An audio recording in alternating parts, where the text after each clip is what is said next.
저 얼굴을 보면 예쁜 여자라고 생각이 되십니까? 얼굴 반은 검은 붉은 반점으로 덮여 있고 얼굴 반은 암으로 뼈를 다 저렇게 제거하고 살로 채운 얼굴이에요. 예쁜 여자입니까? 이 김희아 집사님은 3살 때 고아원에 버려졌습니다. 엄마가 누군지도 몰라요. 그런데 태어나면서부터 얼굴 반쪽이 붉은 점으로 뒤덮여 있었습니다. 그래서 친구들이 야 저기 괴물 간다. 사과 반쪽 가네. 아수라 백작 간다. 그렇게 조롱과 왕따를 당하며 살았어요. 괴물도 이해가 되고 사과 반쪽도 이해가 되는데 아수라 백작이 뭔지 혹시 아십니까? 잘 모르시죠? 알면은 9세대예요. 예. 마징가 제트 아시죠? 예. 마징가 제트와 항상 대적하는 상대편의 악한 괴물이 누굽니까? 그게 아수라 백작이에요. 얼굴 반은 남자, 얼굴 반은 여자예요. 그러니 이렇게 희아라는 이쁜 이름을 가진 아이에게 아수라 백작이라고 하니 얼마나 기가 막히겠어요. 고아원에는 보통 아이들이 2-3명의 후원자가 있습니다. 때가 되고 명절 되고 성탄절 되면 후원자들이 선물도 보내오고 용돈도 보내오고 편지도 보내줍니다. 그런데 희아는 후원자가 한 명도 없었어요. 후원을 요청할 때는 아이들의 사진을 찍어서 보내는데 희아의 사진을 보고 다들 놀래가지고 후원자가 되어줄 사람이 아무도 없었습니다. 그런데 목사님은 늘 범사에 감사해야 된다라고 그렇게 설교하셨는데 자기가 생각할 때 자기에게는 감사의 조건이 아무것도 없었어요. 목사님께서 기도하면 하나님이 들어주신다고 말씀하셔서 기도하기 시작했어요. 하나님, 우리 엄마 얼굴 꼭 한 번만 보여주세요 라고 기도한 것이 아니고요. 후원자 한 명만 보내주세요. 그렇게 시간이 흘러서 미국 구세군 사원이신 우리말로 하면 목사님이 후원자가 되어주셨어요. 이때 희아는 처음으로 감사라고 하는 단어가 입에서 나왔어요. 그렇게 친구들에게 왕따를 당하며 중학교와 고등학교를 졸업하고 이제 고아원을 떠나야 되는 20살이 되었습니다. 이 얼굴로 어디 가서 취직을 하나 고민하면서 기도하고 있었는데 어느 날 원장 선생님이 부르시면서 희아야 너는 떠나지 말고 여기서 선생님 해라. 그 소리를 듣는 순간 원장님이 내가 나가면 취직도 못할 것 같으니까 여기에서 일하라고 나에게 취직 자리를 주셨구나. 이때 처음으로 희아는 하나님께 감사의 기도를 드렸다고 합니다. 태어나서 처음으로 하나님 감사합니다. 희아는 소망이 생겼어요. 그래, 이제 내가 월급을 받으면 열심히 돈을 모아서 성형외과에 가서 점을 지워야지. 그래서 4개월치 월급을 모아서 병원에 갔어요. 레이저로 점을 지우는 게 너무 고통스러웠어요. 하지만 나에게도 이 점을 지울 수 있는 소망이 있기 때문에 그 고통을 참고 견뎠지만 그 점이 지워집니까? 지워지지 않죠. 너무 고통스러워서 손바닥으로 점을 비비면서 하나님 제발 이 점 좀 지워주세요. 제발 이 점 좀 지워주세요. 하지만 비비면 비빌수록 상처가 나서 아프기만 하고 눈물이 그 상처에 떨어지면서 고통만 더 깊어져 있어요. 정말 절망이었죠. 그렇게 고통 가운데 울고 있는데 예수님께서 나를 바라보시며 울고 계시는 모습이 보였어요.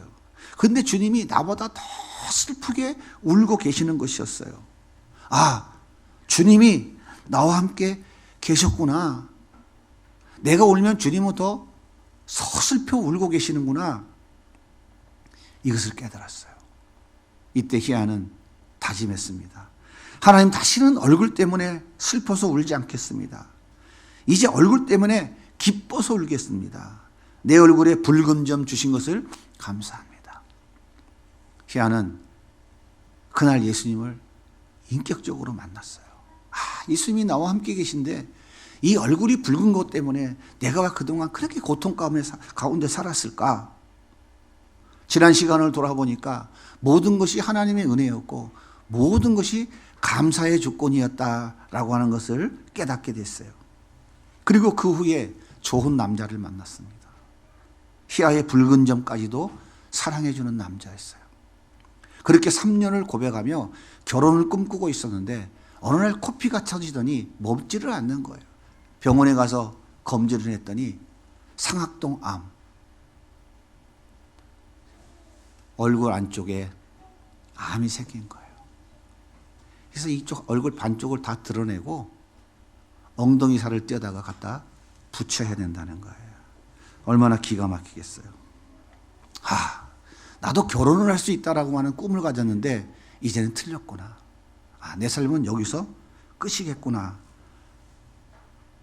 남자친구의 전화도 받지 않고 내가 이렇게 죽을 병에 걸렸다는 것도 알려주고 싶지 않아서 그냥 전화를 끊어버렸는데 어느 날 남자친구가 찾아왔어요.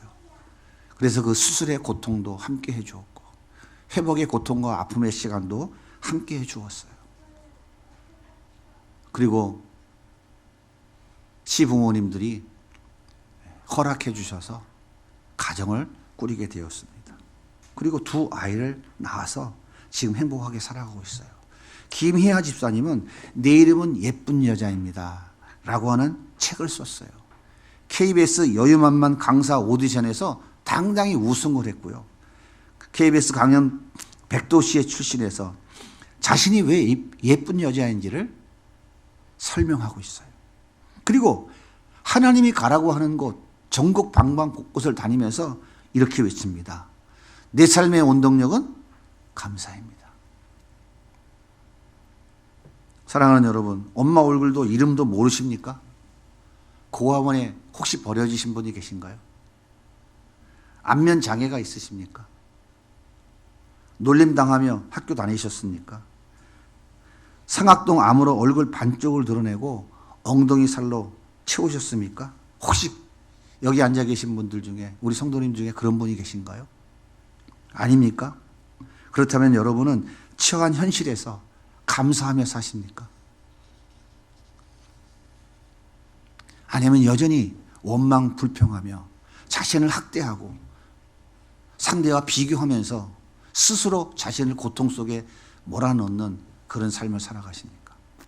하나님께서 하나님의 자녀된 우리들에게 진정으로 원하시는 것이 무엇인지 아세요? 그것은 범사에 감사하는 것입니다. 데살로니가전서 5장 18절에 범사에 감사하라.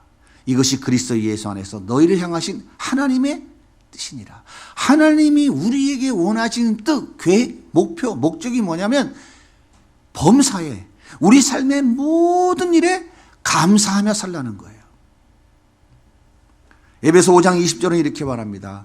범사에 우리 주 예수 그리스도의 이름으로 항상 아버지 하나님께 감사하라.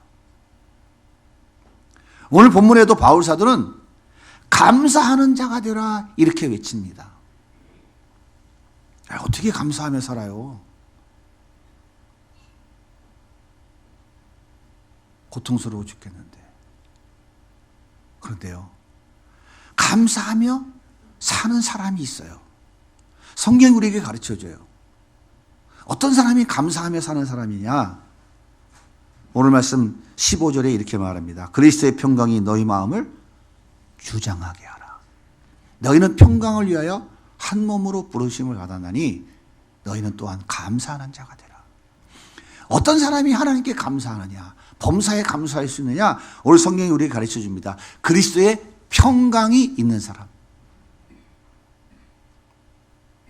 이 평강이라는 단어는 구약 성경에 샬롬이라고 하는 단어와 같은 단어예요.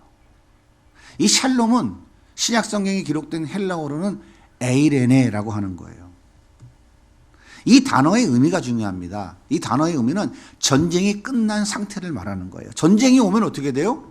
죽음의 공포가 몰려옵니다. 언제 죽을지 몰라요. 무엇을 먹을지, 어떻게 살아갈지 몰라요. 두려움과 공포 속에 살아가요. 그런데 그 전쟁이 끝나면 무엇이 찾아옵니까? 평안이 찾아오죠.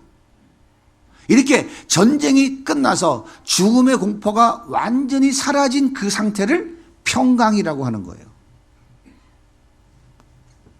누가복음 15장에 보면 아버지의 유산을 탕진하고 거지가 돼서 집으로 다시 돌아온 둘째 아들이 있습니다. 이 둘째 아들이 아버지 앞에 무릎을 꿇어요. 아버지, 내가 죄인입니다. 아버지, 나를 용서해 주세요. 나는 아버지 집에 아들이라고 말할 수 없습니다. 그냥 종의 품꾼의 하나로 나를 좀 받아주세요.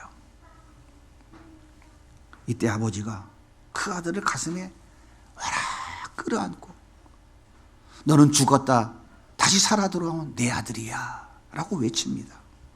이렇게 원수된 아들이 아버지 품에 안긴 그 상태를 평강이라고 말하는 거예요. 우리는 선악 따먹고 하나님께 반역한 죄인들입니다.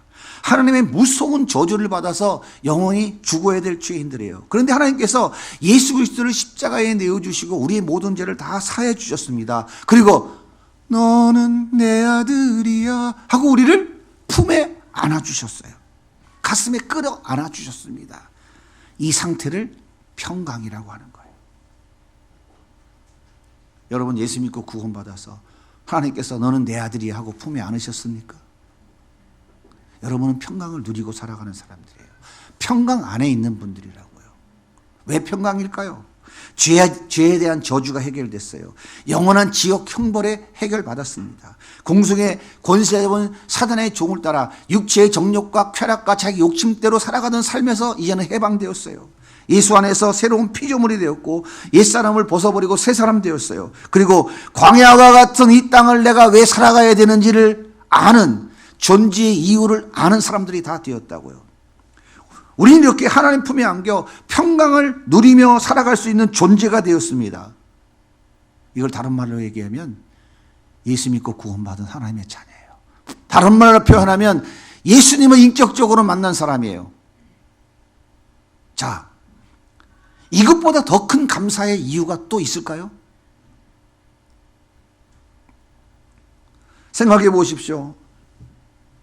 만왕의 왕이시며 창조이시며 전능자이신 하나님의 품 안에 안겨 있는데 이 세상에 겁날 게 뭐가 있겠습니까? 부족한 것이 무엇이 있겠어요? 모든 것은 다 하나님께로부터 비롯되어지는 건데 뭐가 부족한 게 있어요? 염려금심할 것이 뭐가 있겠습니까? 그 전능하신 하나님이 나를 그 품에 안고 계시는데 감히 누가 나에게 도전을 하겠습니까? 그러므로 평강을 누리며 살아가는 하나님의 자녀들은 발밑에 찰랑거리는 물결을 바라보며 원망 불평하지 않습니다. 잠시 후에 불타 없어질 세상의 것들을 바라보면서 왜 나는 적이 없어? 난 이게 너무 부족해 하면서 원망 불평하지 않습니다. 범사에 감사하며 살아갈 수밖에 없는 거예요. 여러분, 평강이 여러분에게 있습니까? 하나님이 여러분을 품에 안으셨습니까? 지옥불에서 건져내시고 너는 내 아들이야, 내 딸이야 하시면서 안고 계십니까? 감사할 수밖에 없어요. 김희아 집사님, 그분은 예수님 만났어요. 아, 이분이 나를 품에 안고 계시구나. 그래서 그분이 뭐라 그래요? 삶의 원동력은 감사합니다. 난 그래서 감사하며 삽니다. 또 어떤 사람이 감사할 수 있을까요? 오늘 말씀 16절은 이렇게 말씀하십니다. 그리스도의 말씀이 너희 속에 풍성히 거하여. 감사할 수 있는 사람은 어떤 사람이냐면 예수의 말씀이 마음에 풍성히 있는 사람, 이 사람이 감사할 수 있는 사람이에요. 현대를 살아가는 사람들은 사실을 매우 중요하게 여깁니다.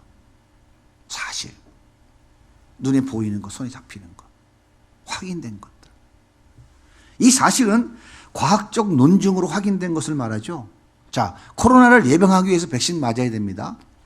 1차 맞고 또 2차 2번 맞아야 돼요. 그런데 한 번 더 맞으면 확실하게 면역이 된다고 얘기하죠. 이것은 해봐야 하는 일입니까? 아니면 이미 확인된 사실입니까? 과학적으로 논증된 거예요. 이것을 우리는 사실이라고 말해요. 그런데요, 이 사실은 지나갑니까? 영원합니까? 잠시 후면 다 지나가 버려요. 새로운 바이러스가 생기면요, 또 백신 찾아야 되고 또 백신 맞아야 돼요. 그러면 그것은 영원합니까? 잠시 후면 또 지나가는 거예요. 이렇게 사실은 이 땅에 있는 것이기 때문에, 이 땅의 것이기 때문에 잠시 지나가는 거예요. 영원하지 않습니다. 잠시 후에 다 없어져요. 그런데 진리는 과학으로 확인될 수 없어요. 진리는 이 땅의 것이 아니라 하늘의 것입니다. 그래서 진리는 영원합니다. 그 진리가 바로 하늘에서 오신, 인간의 몸을 입고 이 땅에 오신 예수 그리스도이죠. 그 예수 그리스도의 그 말씀이 진리인 거예요. 이 진리는 영원한 겁니다. 공부를 잘해서, 공부를 잘해야 서울대도 가고 하버드도 갈 수 있어요. 대기업도 갈 수 있고 전문직도 가질 수 있어요. 또 좋은 배우자도 만날 수 있고 행복하게 살 수 있습니다. 이것은 사실입니까? 해봐야 아는 일입니까? 이미 세상이 확인해 준 사실이죠. 그래서 어떻게 해요? 그 사실을 따라서 내 새끼 그냥 어떻게 하든지 잘 되게 하려고 명문자 붙은 데만 들어가게 하려고 애를 쓰죠. 등골이 휘도록 돈 벌어갖고 나는 못 먹지만 어떻게 하든지 자식들, 사실로 확인된 미래를 보장시켜주기 위해서 부모님들이 얼마나 뼈골 빠지게 고생하십니까? 최고의 가치로 여기고 여기에 목숨을 겁니다. 하지만 이것이 영원합니까? 인간의 욕망은 끝이 없기 때문에 여기에 절대로 만족을 얻을 수 없어요. 결국은 불평과 불망으로 가게 되어 있어요.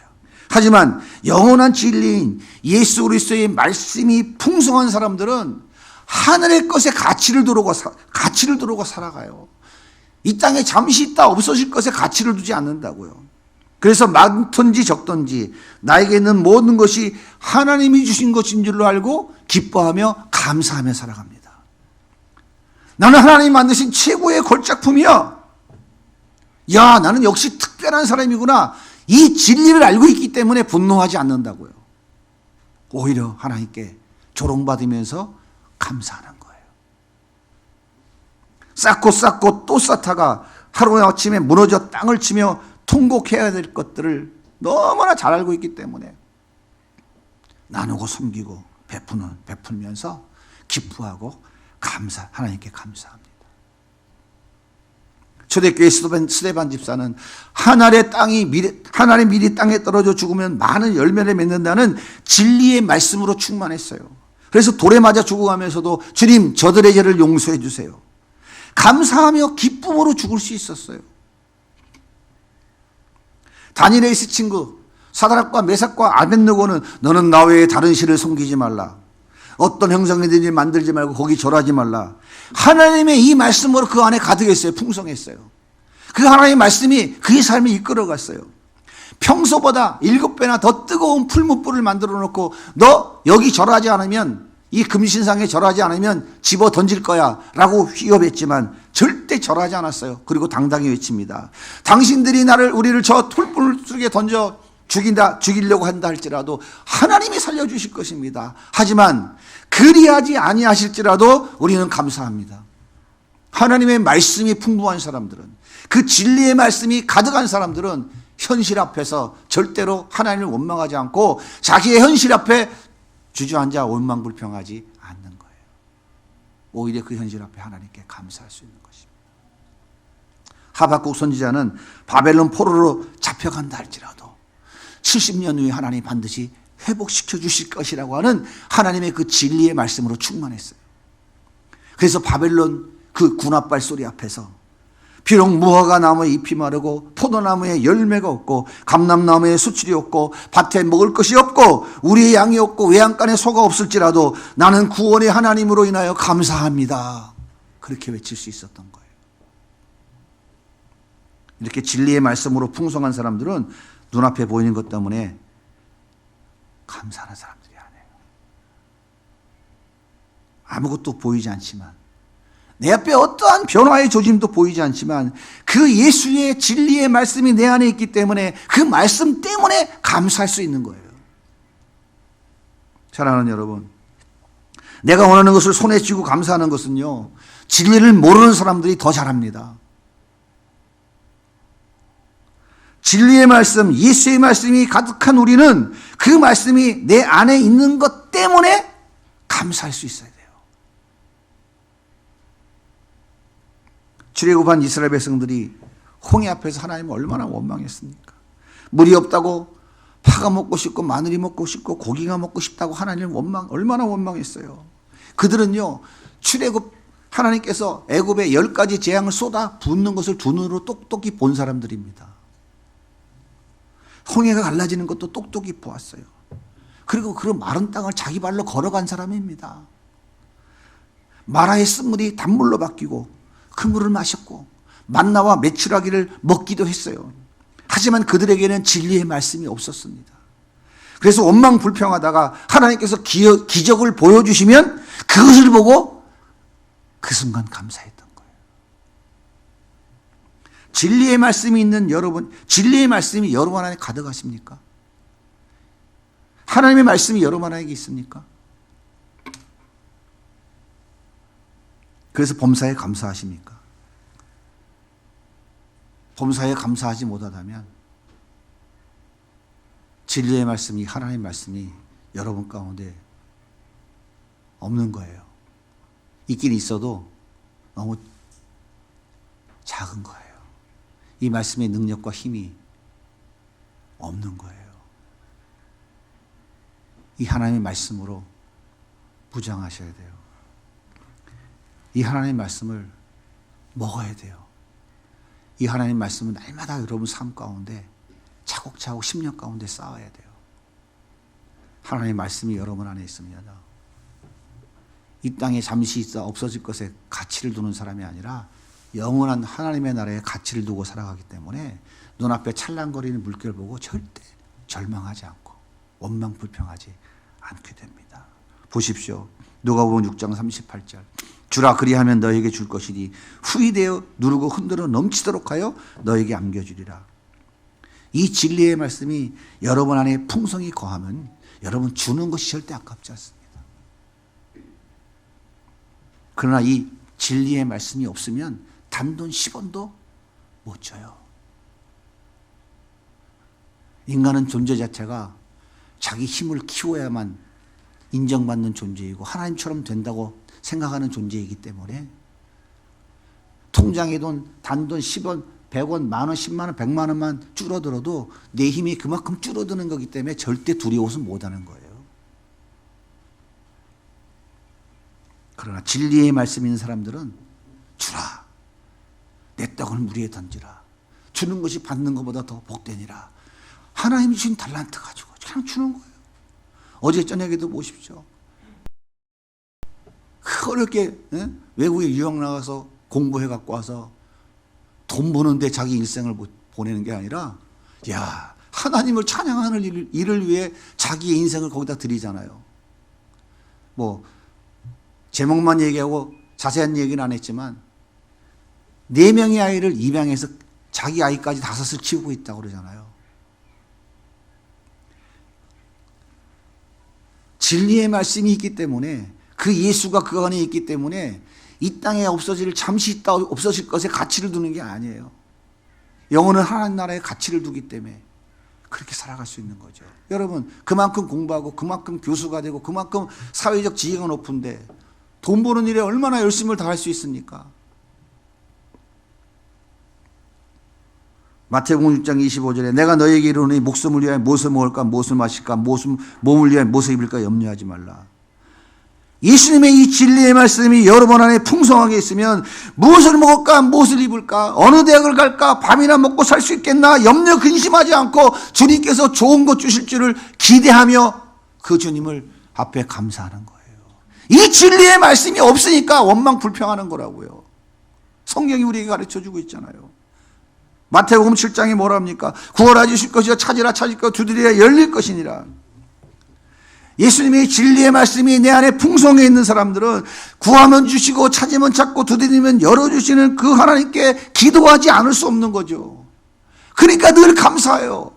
내가 어떤 상황에 처하든지 하나님이 기도하면 주신다고 했으니까 나는 기도합니다. 감사합니다. 아, 이게 부족하군요. 기도하면 또 하나님 주실 텐데 감사합니다. 손에 쥐어져서 감사한 게 아니라 이 말씀 때문에 감사하는 거예요. 왜? 감사하고 기도하면 하나님이 채워주신다고 약속하셨으니까. 여러분, 이게 예수 믿는 거예요. 이 진리의 말씀이 우리 가운데 있어야 된다고요. 입만 열면 원망 불평이 쏟아지십니까? 입만 열면 신세 한탄이 나오고 낙심과 절망의 말이 쏟아지십니까? 진리의 말씀을 여러분 영혼에 날마다 채우시기 바랍니다. 가득가득 채우시기 바랍니다. 그 말씀이 원망과 불평과 절망과 저주를 감사로 바꾸어 놓을 것입니다. 그러면 우리는 어떻게 감사해야 될까요? 구체적으로 감사의 방법을 오늘 성경이 우리에게 가르쳐 주십니다. 첫 번째로는 입술로 감사하라고 말해요. 16절입니다. 시와 찬송과 신령한 노래를 부르며 감사하는 마음으로 하나님을 찬양하고. 여기서 시는 옛 성도들이 찬양했던 구약의 시편을 말하는 것이고요. 찬송은 우리가 교회가 공적으로 예배할 때 오늘 찬송 불렀죠. 이 찬송가를 얘기하는 것이고, 신령한 노래는 성가곡을 가리킨다 라고 이해하시면 돼요. 자, 이렇게 시편, 찬송가, 성가곡은 모두 하나님의 은혜에 대해서 감사하는 마음을 입술로 표현하는 거예요. 그러니까 찬양은 어떤 거냐면 대충 부를 수도 있고요. 똑같은 찬양인데도 너무너무 감격해서 부를 수 있어요. 왜 그러냐면 내 안에 하나님 은혜에 감사하는 마음이 가득 담겨져 있으면 그 찬양은 똑같은 찬양을 불러도 달라요. 똑같은 찬양을 불러도 그 찬양을 부르면서 하나님의 은혜를 깨닫고 하나님 너무 감사합니다는 마음이 중심에서 올라오는 사람은 손을 걸고 찬양하고 눈물을 흘리며 찬양하고 박수치며 찬양하고 일어나 춤추며 기뻐 찬양하는 거예요. 그렇지 않은 사람은 옆에 앉아서 찬물 한 바가지 보는 사람 마냥 이렇게 앉아있죠. 왜? 감사가 이 안에 없거든요. 입술의 찬양은 입으로만 부르는 찬양이 아니라 우리 마음의 중심에 하나님께 감사하는 그 마음이 입으로 표현되어져 쏟아져 나오는 거예요. 그래서 이 찬양에는 능력이 있는 겁니다. 진정한 감사의 찬양은 능력이 있는 거예요. 바울과 실라가 감옥에 갇혔어요. 그들이 뭐 했습니까? 하나님을 찬양했어요. 그 감옥에서. 그런데 갑자기 큰 지진이 일어나더니 감옥토가 흔들리며 감옥문이 다 열리고 묶였던 수갑과 포승줄이 다 풀어졌어요. 놀라운 역사가 일어났어요. 여러분 욥 잘 아시죠? 동방 최고가는 부자 욥. 그건 하루아침에 그 많은 재산을 다 잃었어요. 하루아침에 10 자녀가 그 자리에서 다 죽었어요. 온몸에는 악창이 나서 너무 가려워서 기와장을 깨서 벅벅 긁으면서 잿더미 위에 앉아 있어야 겨우 살 수 있는 그런 지경이 이르렀어요. 평생 함께 살았던 아내는 당신이 하나님이 살아있다면 이룰 수가 있어 죽어버리시오라고 보따리 싸들고 가버렸어요. 그 좋았던 친구들도 다 등을 돌리고 외면했습니다. 근데 욥은요 그 지경에서 하나님을 찬송해요. 그 처참한 지경에서 내가 모태에서 적신으로 나와 싸운즉 또한 적신이 그리로 돌아갈지라 주신 자도 여호와시요 취한 자도 여호와시니 여호와의 이름이 찬송을 받을지어다. 평강이 있는 사람이에요. 하나님의 진리의 말씀이 있는 사람이에요. 그러니까 자기가 처해져 있는 그 처절한 현실 앞에서 자기에게 주신 분도 하나님이고 거두시는 분이 하나님이니 난 하나님만 찬양하겠습니다. 욥은 그 시험을 넉넉히 이기고 하나님이 2배의 축복을 줬어요. 없어진 재산의 2배로 줬어요. 그리고 10자식을 더 주셨습니다. 아니 왜 10자식만 줘요? 20명 줘야지. 10명은 어디가 있어요? 천국 가 있으니까 10명만 더 주면 되는 거예요? 10명의 자녀를 더 주셨어요.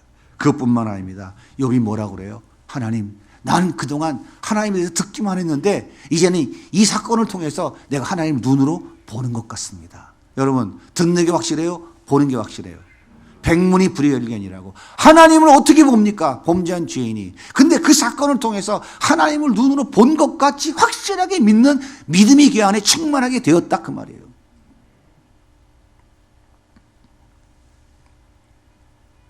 우리의 감사는 우리 입술로 하나님께 드리는 찬양, 이것이 감사인데 그냥 입으로만 나불나불 드려서는 아무 의미가 없어요. 그 감사가 우리 마음이, 우리 중심이 담겨서 나오는 그 감사의 찬양, 이것이 하나님께 드려져야 돼요.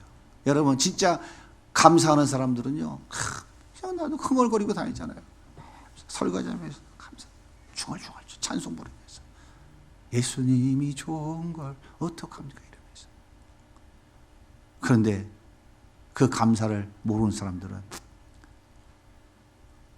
조금 밥상 차려놔도 그냥 죽상을 하고 앉아가지고 내일 또 먹을 수 있을까? 계속 이거 또 계속 줄라나? 두 번째, 우리는 어떻게 감사해야 되느냐? 첫 번째는 입술로 감사했는데 두 번째 우리 마음으로 감사해야 돼요. 자, 고린도서 3장 16절. 감사하는 마음으로 하나님을 찬양하고. 여러분, 우리의 감사의 표현은 마음으로 하는 거예요. 입술로도 하고 우리의 마음으로도 해야죠. 마음이 담긴 찬양의 입술, 마음이 담긴 무엇으로 우리는 감사를 표현합니까? 여기 했잖아요. 바로 이거예요. 왜 물질일까요? 왜 성경에서 물질을 담아 하나님께서 감사하라고 표현했을까요? 하나님보다 더 좋은 게 뭐예요? 돈이잖아요. 물질을 담아서 하나님께 감사의 예물을 드리라는 것은 나는 돈보다 하나님을 더 사랑합니다. 그래서 그 믿음의 표현으로 드려지는 거예요. 그래서 마음이 없는 물질의 감사는요, 형식적인 것이고 의식적이고 억지로 하는 감사예요. 하나님 이런 감사 절대 받지 않으십니다. 하나님이 거지가 아니거든요. 모든 것이 하나님 것이고 우리 가진 모든 것이 하나님 것이고 하나님부터 나온 것이거든요. 그래서 고린도후서 9장 7절은 이렇게 말씀하십니다. 같이 한번 읽겠습니다. 시작. 각자 마음에 정한 대로 해야 하고 하나님께서 기쁜 마음으로 내는 사람을 사랑하십니다. 하나님은 물질과 마음이 함께 드려지는 온전한 감사를 기쁘게 받으시고 그런 사람을 사랑해 주신다고 말씀하세요. 여러분이 드리는 물질에 감사의 마음을 가득 담아 드릴 때 하나님의 놀라운 역사가 일어납니다. 그렇게 축복합니다. 세 번째 17절에 보면 또 무엇이든지 말에나 일에나 다 주 예수의 이름으로 하고 그를 힘입어 하나님께 감사하라. 세 번째 우리가 하나님께 감사하는 방법은 범사에 감사하는 거예요.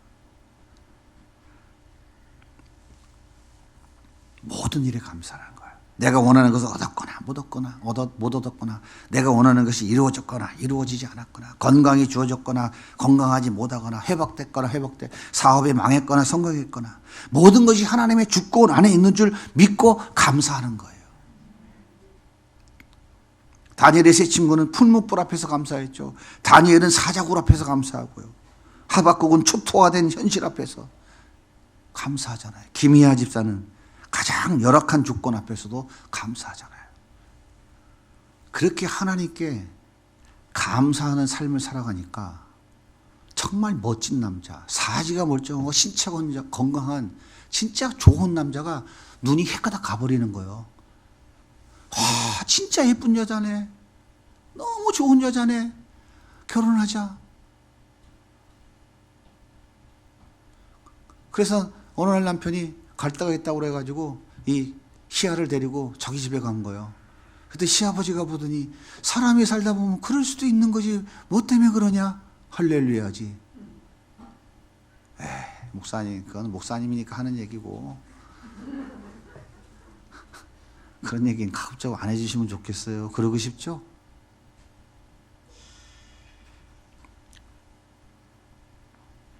이게 진짜 진리 안에서 살아가고 평강을 누리며 살아가는 삶의 모습인 거예요. 사랑하는 성도 여러분, 여러분이 당한 어려움 때문에 감사하십니까?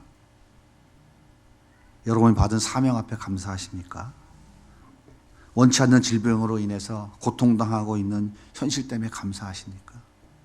나를 서울 상대로 보내주신 것 때문에 감사하십니까? 사업이 힘들어진 것 때문에 감사하십니까? 우리가 무엇 때문에 하나님께 감사해야 될까요? 하나님 품에 안겨 평강을 누리는 하나님의 자녀이기 때문에 그렇습니다. 진리의 말씀이 최고의 가치라고 믿고 살아가는 하나님의 자녀이기 때문인 거예요. 하나님 품 안에 안겨있는 하나님의 자녀에게 부족한 것이 무엇이 있습니까?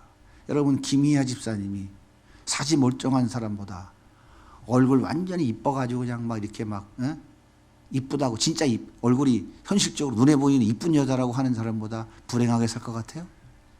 더 행복하게 살아가요. 그 예수님 때문에 그 가정이 너무너무 행복하게 살아가요. 어느 곳에 가든지 내 예쁜 여자, 내 아내야, 자기를 인정해주는 그 남편과 두 아이들과 함께 살아가는 이 진정한 행복 아닙니까? 돈이 많아 행복합니까? 명예 권세가 높아야 행복해요? 희아가 진짜 행복한 여자 아닙니까? 우리는 어떻게 감사를 표현해야 될까요? 우리의 입술로, 우리의 마음으로, 그리고 모든 일에 감사해야 됩니다. 내가 원하는 것을 얻을 때만 감사하는 건 가짜예요. 그건 예수 안 믿는 사람도 더 잘해요.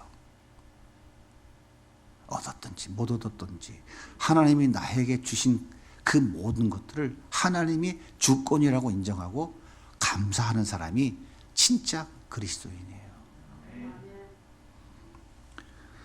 여러분이 감사할 때 위기가 축복으로 바뀌는 역사가 일어날 것입니다. 여러분이 감사하는 삶을 살아갈 때 여러분의 그 실패가 성공으로 바뀌는 역사가 일어날 것입니다.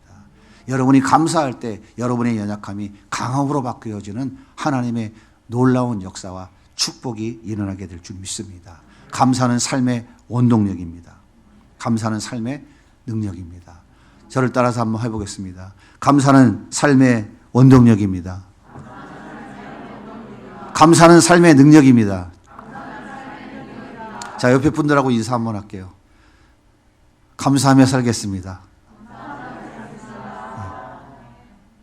하나님의 은혜와 축복을 누리며 살아가는 감사의 사람들이 다 되시기를 예수님의 이름으로 축복합니다.